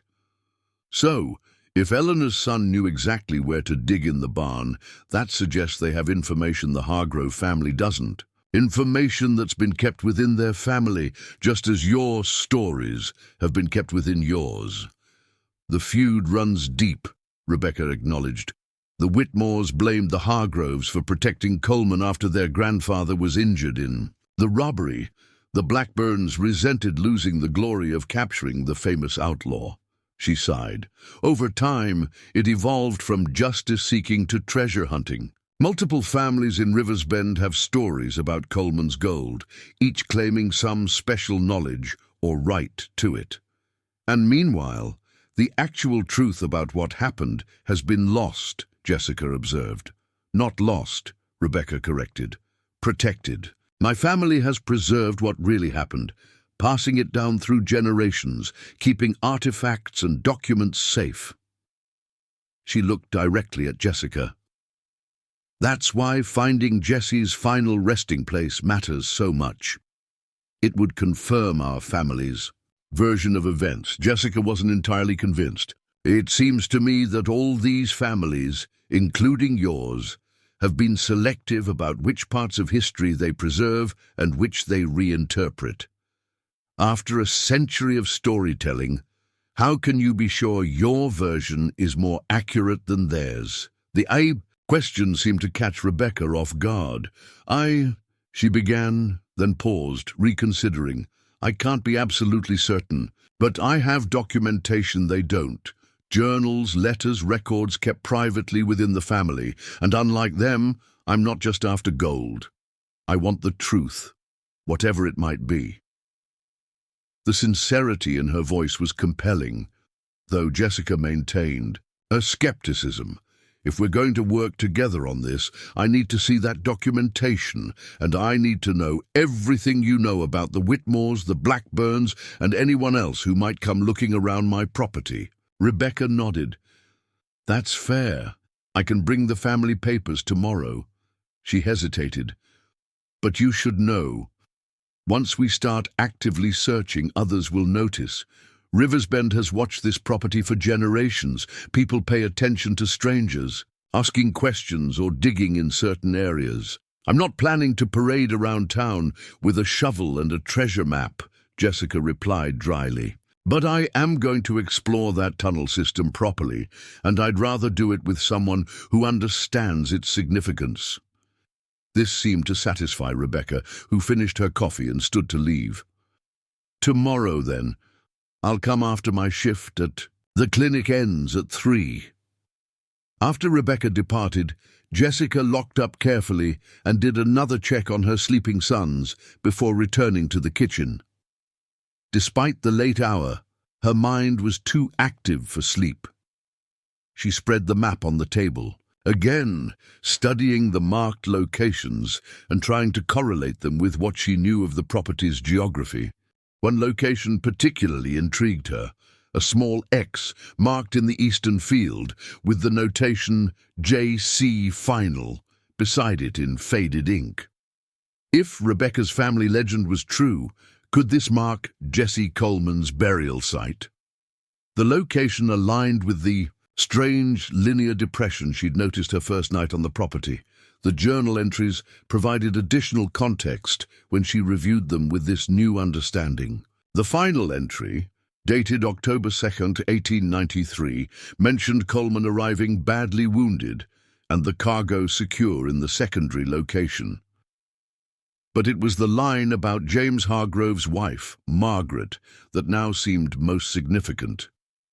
She knows what must be done. What Margaret Hargrove had apparently done was maintain the secret of Coleman's death and burial on the property, passing that knowledge through generations of the family while creating the cover story of both men escaping to Colorado.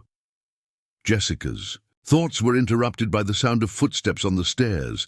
She looked up to find Ethan in the doorway, his expression troubled. "I heard voices," he said simply, "and car doors." Jessica gestured for him to join her at the table. There were trespassers in the barn. Rebecca Hargrove came to help deal with the situation. Ethan processed this information with surprising composure for a 12-year-old. "Did they take something, the people in the barn?" "It appears so," Jessica confirmed, seeing no benefit in hiding the truth from her perceptive son. "They dug up something from beneath the floorboards, a different spot from where you found the box earlier." "Is that bad?" he asked, picking up on her concern.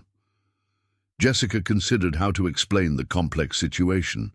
"It's not ideal. It means other people know things about this property that we don't yet understand. But we're going to figure it out." Ethan studied the map on the table. "Is this about the treasure, the gold coins like the one we found?" "Partly," Jessica admitted, "but it's also about history, about what really happened here over 100 years ago, and why so many people still care about it today." A thoughtful expression crossed Ethan's face. Like in my history class last year, Mr. Peterson said that sometimes what really happened gets changed when people tell the story later, especially if the truth makes someone look bad. Jessica smiled, impressed by his insight. That's exactly right. In this case, we have multiple families all telling different versions of the same events, each claiming their version is the truth. How will we know which one really is true? Evidence, Jessica replied, tapping the journal. Documentation from the time, physical artifacts, things that can't be easily changed by storytelling. That's why what was taken tonight matters. It might have been evidence that could help complete the picture. Ethan considered this, then asked with the directness of youth, "Are we in danger? Is that why you had your gun out?" Jessica hadn't realized he'd noticed the weapon. "Not in immediate danger, no. I was being cautious because trespassers at night are unpredictable. But I don't think anyone wishes us harm. They're after what might be hidden here, not us." This seemed to satisfy him temporarily, though his next question caught her by surprise. "Are we going to help?" 3 weeks later, Jessica stood at the edge of the eastern field, watching as the university archaeology team carefully documented their findings. The morning sun cast long shadows across the excavation site, where Jesse Coleman's remains had finally been discovered, exactly where the map had indicated with its cryptic JC final notation. The journey to this moment had been filled with unexpected twists. The day after the barn break-in, Jessica and Rebecca had ventured into the tunnel system, properly equipped with the safety gear Jessica had purchased. What they discovered changed everything. A hidden chamber off the unexplored branch, its entrance concealed behind a false wall that Henry Hargrove had apparently never discovered. Inside that chamber, they found Jesse Coleman's personal effects. A saddlebag containing letters, photographs, and a journal documenting his final days. Most significantly, they discovered a hand-drawn map far more detailed than the one from the barn, showing the locations of all 5 gold caches, including the main reserve. "Mom! Professor Anders wants to show you something," Ethan called, waving, from near the excavation tent where the archaeological team had established their base of operations. As Jessica approached, she couldn't help but reflect on how differently things had unfolded from what anyone had expected. The revelation of Jesse Coleman's burial site had indeed brought authorities to the farm, but not in the way Rebecca had feared. Instead of a criminal investigation, the historical significance of the discovery had attracted academic interest. Professor Grace Anders, the lead archaeologist, greeted Jessica with her usual enthusiasm. "We've just completed the analysis of the artifacts found with the remains," she explained, leading Jessica to a table where items were carefully arranged. "The DNA comparison confirms it. These are definitely Jesse Coleman's remains, and the bullet wounds match the historical accounts of the Stillwater robbery." "What about the gold?" Miles asked, having joined them with characteristic directness. Professor Anders smiled. "That's where things get really interesting. We've now confirmed all 5 caches existed exactly where the map indicated." She pointed to a series of marked locations on their site survey, but all except one had been emptied decades ago, presumably by various Hargrove family members over the generations. "And the main reserve?" Jessica asked. "Still intact, exactly where Coleman's journal said it would be, underneath his casket." The professor's eyes gleamed with academic excitement. "It was brilliantly conceived. Whoever might find his burial site would stop at the human remains, respecting the grave enough not to dig deeper. Meanwhile, the most valuable cache lay just 3 feet below. The ultimate irony, Jessica thought, was that all the feuding families of Riversbend had been searching in the wrong places. The Whitmores, the Blackburns, all had pieces of the puzzle, but had never assembled them correctly. Even the Hargroves, despite finding some smaller caches over generations, had never discovered the main reserve beneath their ancestors' feet. Rebecca approached, carrying a box of artifacts carefully labeled by the archaeology team. Her role in all this had evolved from suspicious stranger to crucial historical interpreter. Her family documents had provided essential context for understanding Coleman's journal and letters. "The university wants to create a special exhibition," she told Jessica. "They're offering to include items from my family's collection alongside what's been found here. Coleman's story will finally be told accurately." "And the gold?" Jessica asked, aware of Miles listening intently nearby. Rebecca smiled. "As we agreed, 20% to the Historical Society for Community Projects, 30% divided between your family and mine, and the remainder to establish the Coleman Hargrove Scholarship Fund at the State University. It hadn't been an easy decision. Under treasure trove laws, Jessica could have claimed a substantial portion of the discovery, gold coins valued at nearly $2 million in today's market. But the compromise they'd reached honored both the historical significance and the needs of the present. "Mrs. Morgan," Professor Anders interrupted, "the newspaper reporter is here for your interview, and the documentary crew wants to schedule the final shoot for next week." Jessica nodded, still somewhat uncomfortable with the publicity their discovery had generated. The story had captured national attention. A Marine veteran and single mother uncovering one of America's most legendary lost outlaw treasures. The media had descended on Riversbend, transforming the quiet town into a temporary hub of historical excitement. Later that evening, after the researchers and film crews had departed for the day, Jessica sat on the porch with her sons, watching. Fireflies emerge in the twilight. The farmhouse behind them no longer felt like a stranger's home or a temporary shelter. It had become theirs in every sense. "What happens when all the excitement is over?" Ethan asked, voicing the question. Jessica had been contemplating herself. "We keep building our life here," she replied. "The farm has potential. The eastern field will be returned to us once the archaeological work is complete. We could plant crops, maybe add some animals like you both wanted. Can I get chickens?" "Now?" Miles asked eagerly.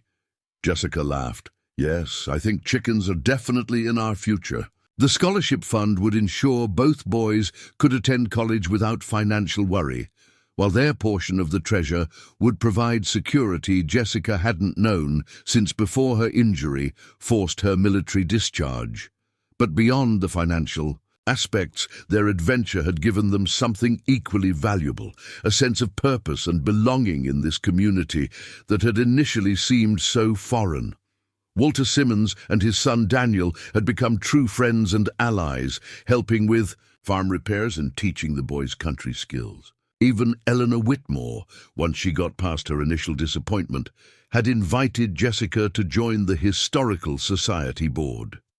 The feuding families of Riversbend were slowly learning to share their interconnected histories rather than jealously guarding separate versions. As darkness settled over the farm, Jessica thought about Jesse Coleman, outlaw, legend, and ultimately a man whose story was far more complex than any single narrative had captured. His treasure had remained hidden for over a century, waiting for the right moment and the right people to uncover not just the gold, but the truth. "I think," Jessica said to her sons as they watched the stars appear above their home, "that sometimes the most valuable treasures aren't the ones buried underground." Ethan nodded thoughtfully, "Like how we found a place we belong." From the ruined plans and desperate circumstances that had led them to purchase this forgotten farm had emerged something none of them could have predicted. Not just financial security or historical significance, but a true home and a future filled with promise. The mystery of Jesse Coleman had been solved at last, but for Jessica Morgan and her sons, the most important story was just beginning. If this incredible journey of discovery has captured your imagination, make sure to hit that subscribe button right now. Our channel brings you amazing true stories of ordinary people making extraordinary discoveries that change their lives forever. Next week, we'll be sharing the remarkable tale of a retired schoolteacher who found Renaissance paintings hidden in the walls of her inherited Italian villa. The art world was never the same again. Leave a comment below telling us what you thought about Jessica's discovery. Would you have kept searching if you were in her place? What would you have done with the treasure? Remember to like this video and share it with friends who love stories about hidden treasures and unexpected discoveries. Until next time, keep exploring. You never know what might be hiding beneath the surface of your own backyard.